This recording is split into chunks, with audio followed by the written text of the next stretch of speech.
As I just mentioned, over on the audio only side of the Big Bid Theory, we have a special episode of the show in the very near future. By the way, it's called a tease.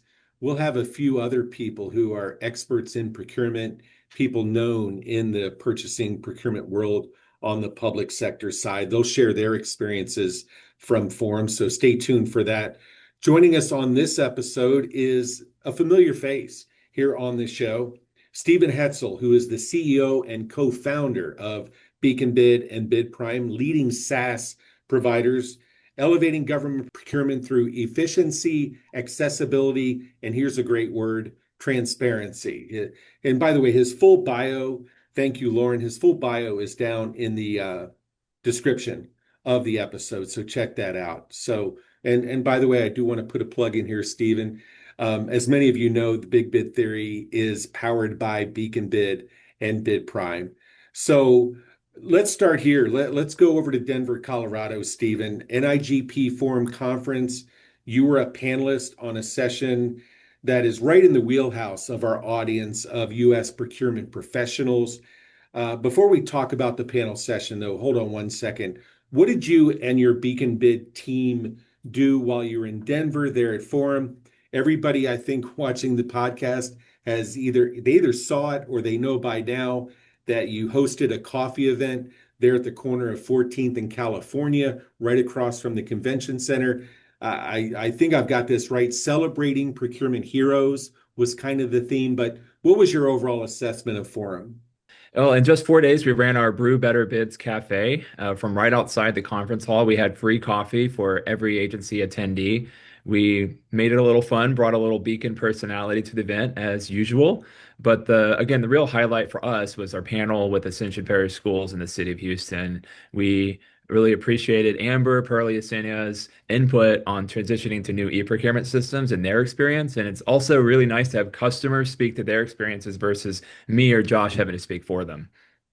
Yeah, I of course was fortunate enough to be the moderator for that panel session, and I guess I'm a little biased when I ask you this, but what did you think about the audience turnout, both in person and the virtual attendees? Well, I heard there was a big audience. There was a lot of audience participation. I wish we could have had another hour. That would have been nice. But there was so much information we could cram in just that little bit of time. But it was really nice to have the audience participate and hear their kind questions and words. Yeah, absolutely. So let's kind of dive in now to the panel session of which we've already established. You were a panelist there on Wednesday of Forum. By the way, the video archive, NIGP is going to have that available. I think September 28th is the date that they're going to take that down. So if you're registered for Forum, want to check it out, encourage you to do so. So I said earlier, Stephen, I mentioned you've been a guest on the show before previously. So I'm going to hit the rewind button in a big way and go back to Boston. What was that, 2022? You said we created Beacon to make a difference in e-procurement. So today, 4 years or so later, Beacon has grown. It has. We were trying to do the math. I guess it was our fourth NIGP forum, and that's a milestone for us. We went to Boston, and that was right after we had launched Beacon Bid. So really, just in like 3.5 years, we've gone from 5 customers in 2 states to hundreds of customers in the SLED sector and state local educational in 40 states and even Canada too. So we're now known for like a full suite of tools beyond just research or posting solicitations for free. Now we have tabulation, evaluation, contract management, things like that. And all those kind of milestones, all that progress we've made have come from the relationships and the feedback we've built at conferences like this, specifically in IGP. A lot of those customers who have actually joined our journey these last few years too, those are the ones who have really given us this input on the products that have made it what it is today and have kind of helped develop our progress to where we are now. Yeah, it's come a long way, no doubt. So, from your vantage point there, Stephen, how would you describe the current state of e-procurement in the SLED space? Where are agencies excelling, or where do you think there might be opportunities to help agencies kind of get past some hurdles they're faced with? Well, I mean, I think just even from the panel presentation we did, it's still so fragmented. And I'm not just talking about the 6 or 7 companies that are like including Beacon that are servicing like the e-procurement software realm. There are many, many agencies that we've identified that are still doing things in ways that are not with the modern era, let's say. And I think there's a desire from these agencies to use new tools and to adopt new practices, but they're not going to spend $100,000 a year to get there when maybe they just do like a couple of bids or RFPs. So, I mean, one point I think is like the inflated price points of e-procurement systems have hampered some of the adoption, but also, I mean, that's something we've set out to scale more efficiently at Beacon Bid. A lot of agencies too, they've been forced into bad decisions, like using a free or low budget agency system that maybe shifts the cost to suppliers to submit bids or respond to bids. And I think that's a big mistake that people make, just to try to maybe they're trying to move toward modernity with e-procurement. It sounds harmless, but it actually drives away competition. It leaves a bad impression and kind of lets a few vendors overcharge for mediocre products too. Yeah, we'll dive more into suppliers and that relationship, and I'll tell you, why don't we do it right now? A part of the presentation that you gave there in Denver as part of the panel is you talked about using tools that are both supplier friendly and agency friendly. That's important, right? Both pieces of the puzzle. What does the balance look like in practice, and why is it important to have tools that can accommodate both parts of it? Well, maybe Lauren can put the graphic on the screen that we meticulously created, showing that perfect balance. But when I look at RFPs for e-procurement systems and like decision matrices, like how they're making decisions on choosing an e-procurement system, it's very often focused on the agency perspective, and of course that's really important, and that's a big part of our presentation. It's a big part of what our panelists said.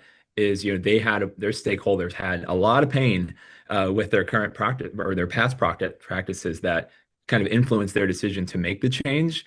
But where each of our panelists, I think, were also in tune with, which is, the case that I find with a lot of agencies too, is that the supplier perspective is often overlooked.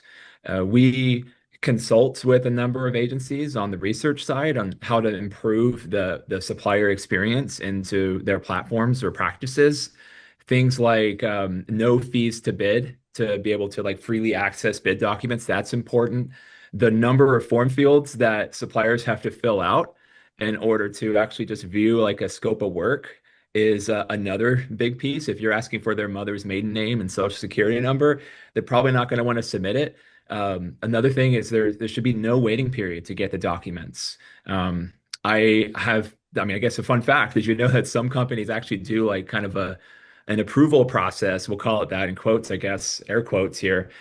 It waits 24 hours on the dot, and it tells vendors that, hey, we'll get you expedited approval if you pay us $120 a year. And of course, that's a subscription that they can't get out of, right? It's not pretty hard to. So, I mean, those are tactics we see to try to push suppliers to pay something that they don't have to do. Um, there's also e-procurement systems that prevent suppliers from joining the interest lists. We've seen that with some of our customers, and some of the people we've talked to where that's a huge issue with other e-procurement systems. Or there's a cap. I know that was something that was discussed in our panel, the cap on the number of interested bidders.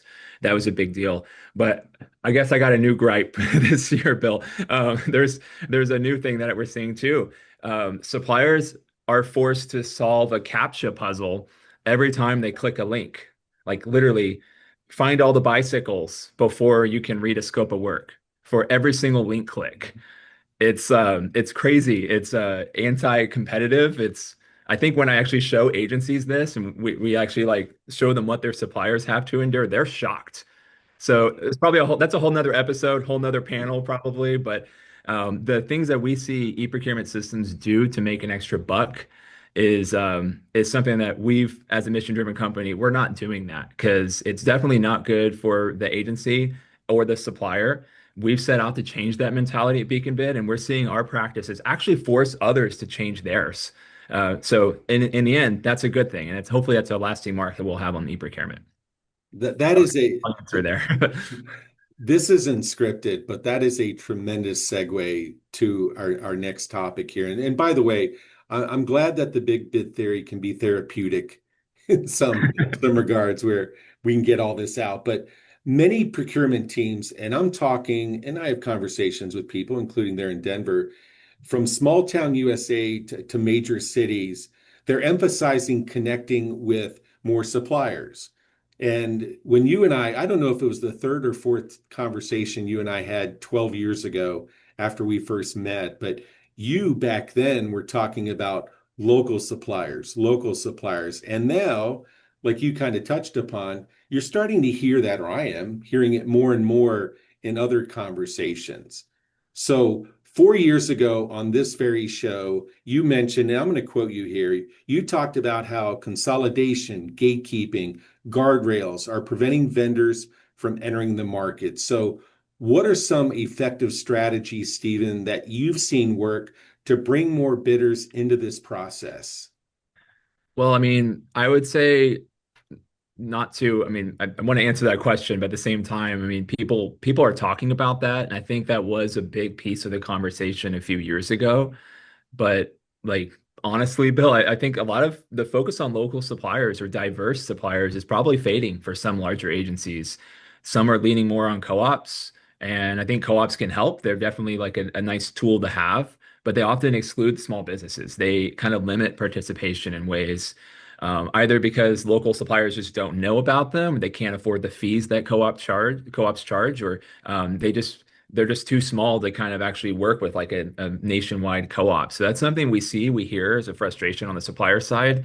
And then even on the agency side too. I mean, there's a number of customers who come to us and say, "Hey, we put out this bid on Beacon Bid. We saved $250,000 by posting on Beacon instead of going with this co-op." And that's something we hear a lot. So right now, it's a big topic. I mean, cities are in budget shortfalls. I know here in the city of Austin, it's there's a looming deadline that has to be hit, and there's so many like short-term solutions that people try to kind of throw at things, but there's a number of cures. If you want more local participation, you can I guess you can widen it so that private businesses can easily bid, like small companies can and diverse companies can easily bid on new bids or RFPs that come out there to encourage participation with the local community. Also, you can give your procurement teams like access or the ability to use tools. I know we have some of these at Beacon to create and write and evaluate bids or RFPs efficiently so that they don't actually have to default to co-ops. That's often the reason why people go to co-ops and spend a whole lot more is because they don't know how to write the bid or RFP. So they're forced to pay for a much more expensive solution. That inflates the costs a lot. It's a big part of the budget issues that are happening in the municipal level. So, I mean, again, there's a lot I can go into, but I mean, I feel like a lot of co-ops are kind of steering money away from local and diverse suppliers on the state and local side. It's also that same mindset. It's impacting supplier participation. It's also impacting their perceptions of doing business with the public sector, and that perception kind of feeds into itself. People just say, "Ah, they're just going to give it to a big company. They're just going to go with a co-op. Why am I going to waste my time?" That's a huge part of what we're trying to fix here too at Beacon.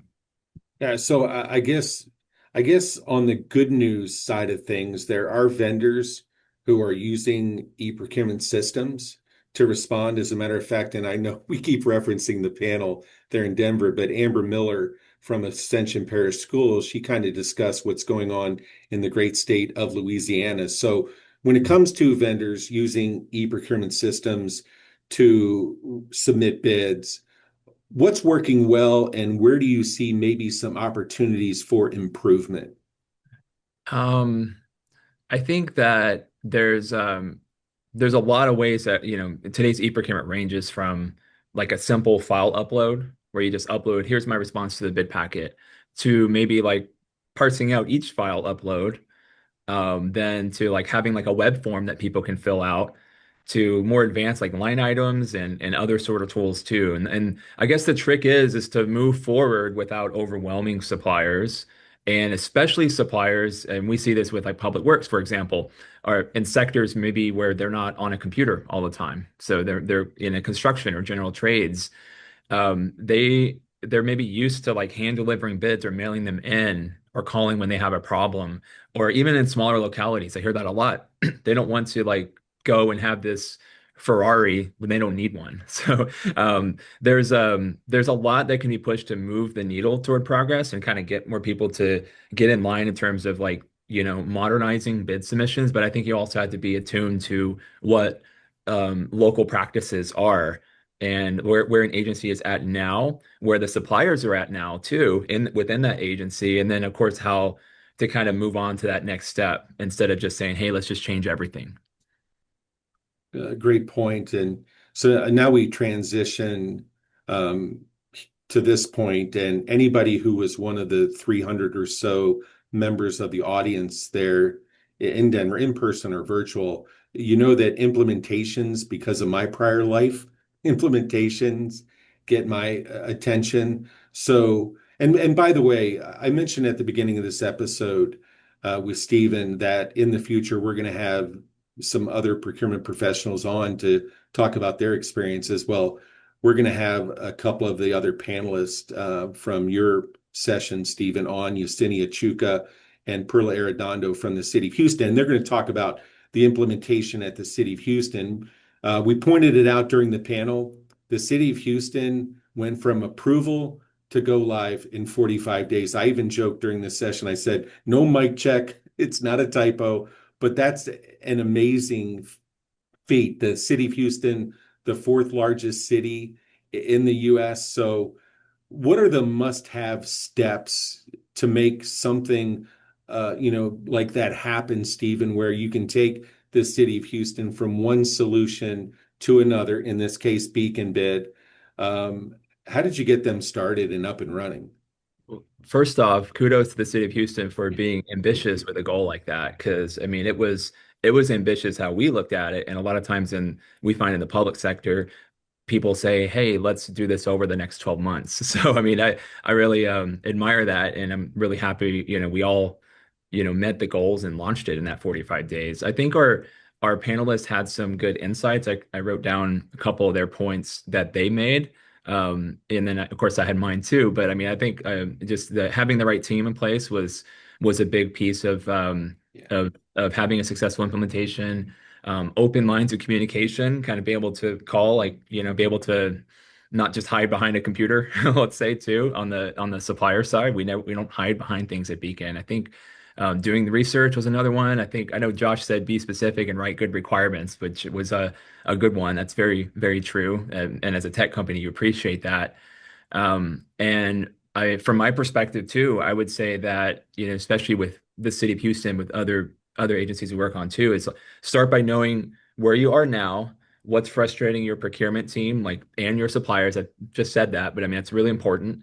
Build a vision, but there's always this master plan. Everybody's trying to kind of move to like, hey, let's go and do this over 12 months. But I think trying to lock into this master plan, technology changes and it's going to change a lot more in this next year. So what's more important is start with a vendor that you trust to adapt and innovate so you don't end up being like a procurement or an e-procurement time capsule or something like that. So make sure your tech vendors are keeping up with the times and don't be a bad example.